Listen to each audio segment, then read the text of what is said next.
pasal 5 ayat, nanti Bapak Ibu 5 ayat. Tabut dipindahkan dari Kiryat Yarim. Daud berunding dan dengan pemimpin-pemimpin pasukan 1000 dan pasukan 100 dan semua pemuka. Berkatalah Daud kepada seluruh jemaah Israel, jika kamu anggap baik dan jika diperkenan Tuhan Allah kita, baiklah kita menyuruh orang kepada saudara-saudara kita yang masih tinggal di daerah-daerah Israel, dan di samping itu kepada para imam dan orang-orang Lewi yang ada di kota-kota yang dikelilingi tanah penggembalaan mereka, supaya mereka berkumpul kepada kita. Dan baiklah kita memindahkan tabut Allah ke tempat kita, sebab pada zaman Saul kita tidak mengindahkannya. Maka seluruh jemaah itu berkata bahwa mereka akan berbuat demikian, sebab usul itu dianggap baik oleh segenap bangsa itu. Perhatikan ya, ada dua kata yang diulang-ulang, dianggap baik. Lalu Daud mengumpulkan semua orang Israel dari seluruh Sikor di Mesir sampai ke jalan yang menuju Hamat untuk menjemput tabut Allah dari Kiryat Yarim.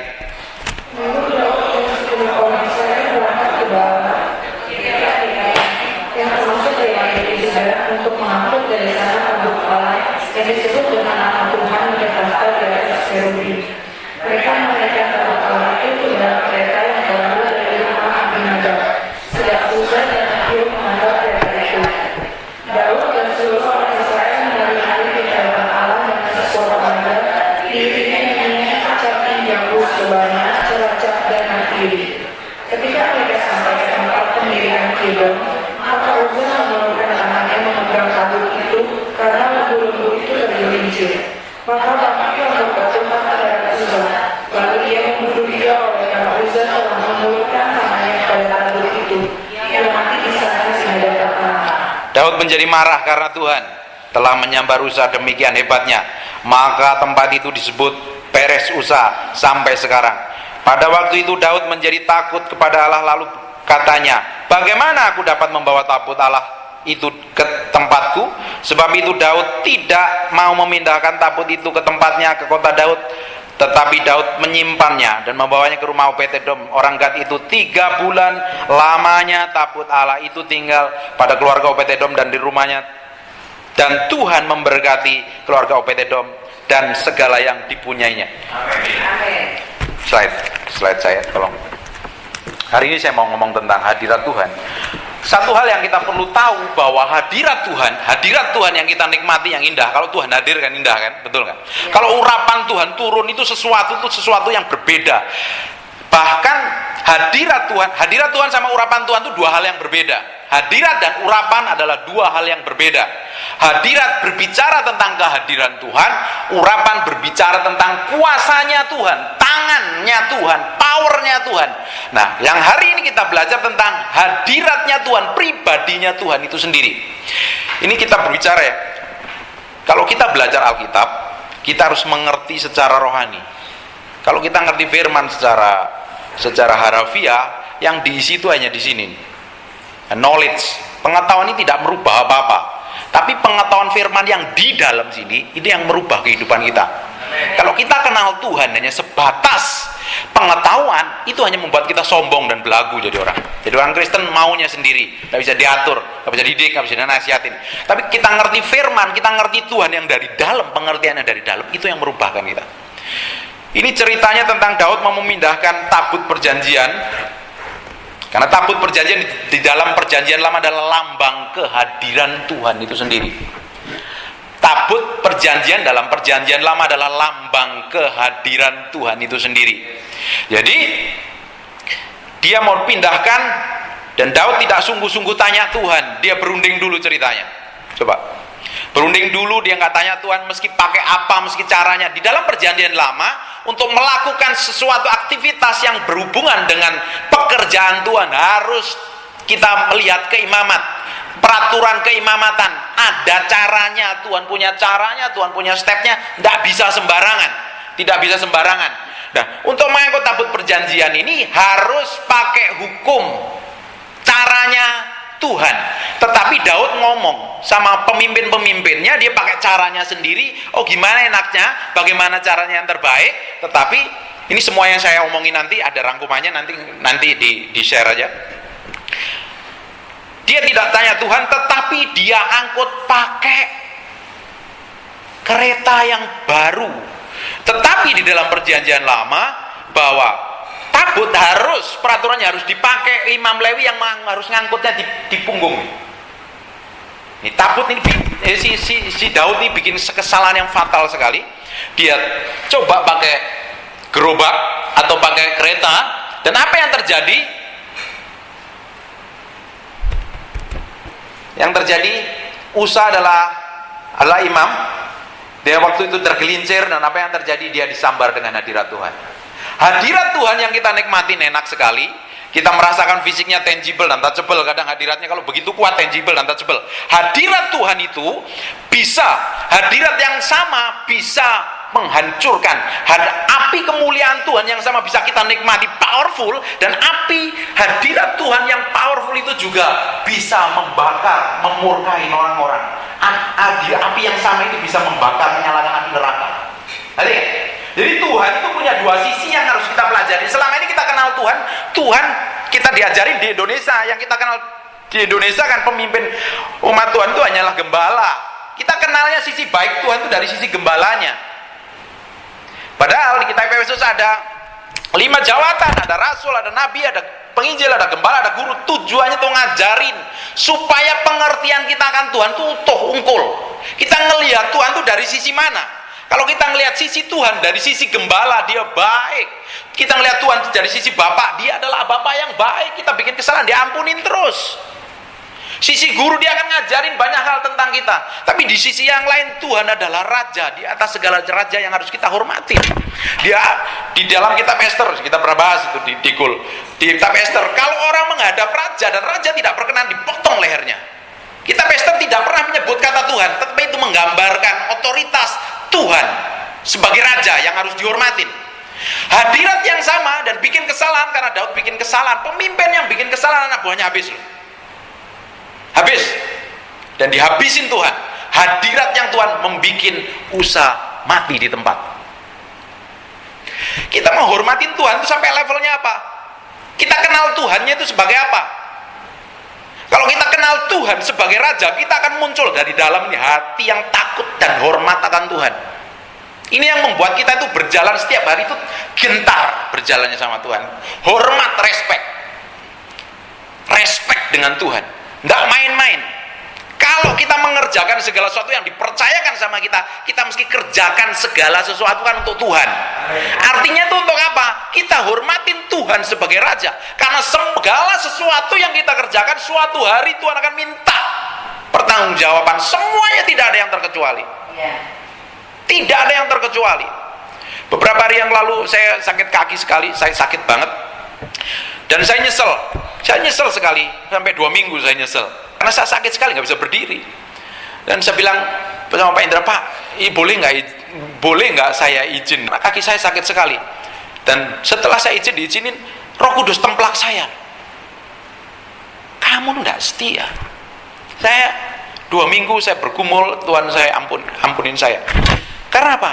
Segala sesuatu yang Tuhan percayakan, sekecil apapun yang orang tidak lihat, Tuhan perhitungkan. Karena kita hormatin Tuhan itu sebagai Raja. Kalau kita setia dengan perkara-perkara yang di belakang yang orang tidak pernah lihat, suatu hari kesetiaan kita akan di-broadcast Tuhan di depan umum. Tuhan akan promosi. Coba next. Kita akan lihat sisi hadirat Tuhan yang berbeda. Ketika kita hormatin Tuhan sebagai Raja, di atas segala raja kita respect, punya roh takut akan Tuhan yang luar biasa. Apa yang lihat? Tulisan itu kecil. Ini peraturan tentang cara ngangkut tabut Allah. Next. Nanti disampaikan. Nah, ini ada orang-orang contoh di Alkitab nyatet bahwa waktu saya tinggal 10 menit, waktu itu sangat mengintimidasi sekali. Contoh orang-orang yang tidak menghormati kekudusan Tuhan. Kita itu bisa melakukan kekristenan kita tuh biasa aja. Ya, gue mau ngapain sih? Gue pelayan asal pelayanan. Saya mau khotbah ya asal khotbah. Saya mau lakuin apa aja, tidak bisa. Kita punya peraturan, kita punya tata cara. Hukumnya tidak tertulis di dalam gereja, tapi hukumnya itu ada di sini. Hukum ini yang tertulis karena kita mengalami mengalami Tuhan, waktu itu kita mengalami kedekatan dengan Tuhan yang berbeda, kita mengalami hubungan kedalaman dengan Tuhan yang berbeda. Tuhan akan ajarin banyak hal untuk kita ngerti, respect dan hormat. Kita sembarangan kalau kita sembarangan dengan Tuhan, segala sesuatu yang kita lakukan bisa mengaborsi rencana Tuhan dalam hidup kita. Saya ini orang penginjil. Saya bertobat dari tahun 96, saya pelayanan penginjilan. Foto istri saya, lihat foto-foto saya lama. Tahun 96, 97, 98 sampai tahun 2000 itu urapan saya itu powerful sekali. Pelayanan kesembuhan itu bekerja powerful. Saya sering kesaksian di sini. Dan saya bikin kesalahan yang fatal sekali di hadapan Tuhan. Dan melukai hati Tuhan. Melukai hati Tuhan. Tahu nggak kata Tuhan bangkit murkanya terhadap Usa itu sama do not grieve by the Holy Spirit. Di Efesus 4 ayat 30 jelaskan, jangan engkau mendukakan Roh Kudus. Itu katanya sama itu. Segala sesuatu yang saya lakukan yang tidak berkenan di hadapan Tuhan, urapan itu tiba-tiba hilang. Dan menyertai sampai hari ini urapan kesembuhan gak jalan, urapan saya gak dijalan, gak sama sekali. Saya udah jengking, saya nangis, sudah puasa, sudah jerit-jeritan sama Tuhan. Tidak, karena saya tahu saya pernah melukai dan menyakiti hati Tuhan. Dan itu sangat fatal. Dan ternyata di Alkitab sama loh. Orang-orang yang tidak menghormati kekudusan Musa sembarangan aja. Dia tahu di pemimpinan yang diurapi, dia waktu Tuhan hadir. Waktu Tuhan hadir dan kita tidak respect dan hormat dengan hadirat Tuhan, apa yang terjadi? Musa disuruh tunjuk tapi dia pukul. Dan Tuhan marah sekali. Lalu pikir siapa? Kamu tidak menghormati kekudusan, efeknya itu fatal belakangan. Dan dia tidak masuk perjanjian, tanah perjanjian. Sangat fatal. Jangan pernah kita main-main dengan urapan, hikmat, apapun yang Tuhan percayakan sama kita. Waktu kita tidak hormatin Tuhan, rencana yang besar yang Tuhan harusnya nyampe ke kita batal di tengah jalan. Tuhan bukan meninggalin kita, Tuhan tidak mau bekerja di kita sampai kita ngeliatin kulit. Tahu nggak? Kalau tukang prio itu membentuk satu prio dan di tengahnya ada retak, dia mesti olah lagi dan waktunya lama lagi. Lalu proses yang lama lagi sama dengan hidup kita. Makanya hati-hati kita mesti berjalan step dengan Tuhan, jaga motivasi saya apa, isi hati saya apa, mengapain sih? Dan orang-orang Ben Shems, 1 Samuel, dia coba nih, orang-orang Israel ingin lihat apa isi tabutnya. Mati semua. Lihat, 1 Samuel 6 ayat 19. Pak, itu kan di perjanjian lama. Tahu nggak perjanjian baru? Ketika urapan powerful di Kisah Para Rasul. Urapannya powerful. Pandangannya Petrus, Mas Pera tidak ada pada kurang lumpuh berjalan. Bayang-bayang menyembuhkan hal yang ajaib ketika hadirat Tuhan bekerja powerful dan luar biasa sekali. Dan kita tidak respect dan hormat akan Tuhan. Kita sembrono, kita mau ambil keputusan semau kita sendiri, seenak kita sendiri. Kita dipercayakan pelayanan, tidak ada respect dan hormat, tidak ada tanggung jawabnya. Dan dia mati. Iya, contoh-contoh. Tuhan kok kejam begitu? Tuhan adalah raja. Perkataan raja adalah hukum. Perkataan raja adalah hukum. Bagaimana kita ngerti perasaannya Tuhan? Bagaimana kita ngerti perasaannya Tuhan? Hanya satu caranya. Hanya kita bergaul dengan dia. Daud kalau kita selidikin, Daud adalah kalau mau ngambil keputusan dia tanya Tuhan dulu. Dia tanya Tuhan dulu sampai dapat konfirmasi. Ada beberapa kesalahan yang fatal ketika Daud coba menghitung pasukannya, dia mati, dia nggak tahu peraturan keimamatan. Dia setiap menghitung harus ada korban yang harus sembelih, dikorban kepada Tuhan. Semua di perjanjian lama ada hukum-hukum yang tertulis yang harus dipatuhi. Dan perjanjian baru hukumnya nggak tertulis lagi, hukumnya dalam hati kita. Hati nurani kita sebagai barometernya, damai sejahtera kita sebagai barometernya kehidupan kita ini berjalan dalam kehendak Tuhan apa enggak? Urapan yang di saya tidak balik sampai hari ini. Saya udah tahu tuh. Saya cool sama dia bertahun-tahun. Urapan tidak jalan. Karena apa? Hal yang fatal. Satu kefatalan. Hal yang tidak berkenan di hadapan dan kita coba lakukan. Harusnya rencana Tuhan yang besar, yang Tuhan sediakan, posisi yang Tuhan siapkan sama kita, tidak tercapai. Harus ditunda dulu, diproses dulu. Enak nggak Pak diprosesnya? Nggak enak, istri saya tahu diproses, digebukin, dipelintir, dijepit, dianiaya, difitnah, ngalamin semuanya. Tujuannya apa? Nih, yang di dalam sini harus berubah. Kalau kita mau melayani Tuhan dalam skala yang lebih besar, dalam urapan yang lebih besar, dalam kepercayaan, hikmat, kewahyuan, yang di dalam ini yang berubah. Amin. Kalau di dalam ini tidak berubah, jangan harap Tuhan bisa percayakan sesuatu yang besar. Daud tidak bisa dipercayakan besar sampai hatinya berubah mengalami Tuhan. Amin. Tahu nggak? Ketika kita melakukan yang Tuhan tidak inginkan, yang Tuhan luka dengan sikap kita, dengan kelakuan kita, dengan apapun yang melukai hati Tuhan, tahu, Tuhan bisa ganti posisi kita dengan orang lain yang lebih siap. Bapak Pak Roy sering baca di Kisah Para Rasul dan Daud, apa ayatnya mana? Kisah Para Rasul, Daud adalah the man after my own heart. Tahu nggak? Kalau Tuhan tidak dapatin hati kita ini benar di hadapan Dia, dan kita jalan semaunya sendiri, Tuhan sudah siapkan orang yang lebih siap. Tuhan siapkan orang yang lebih siap.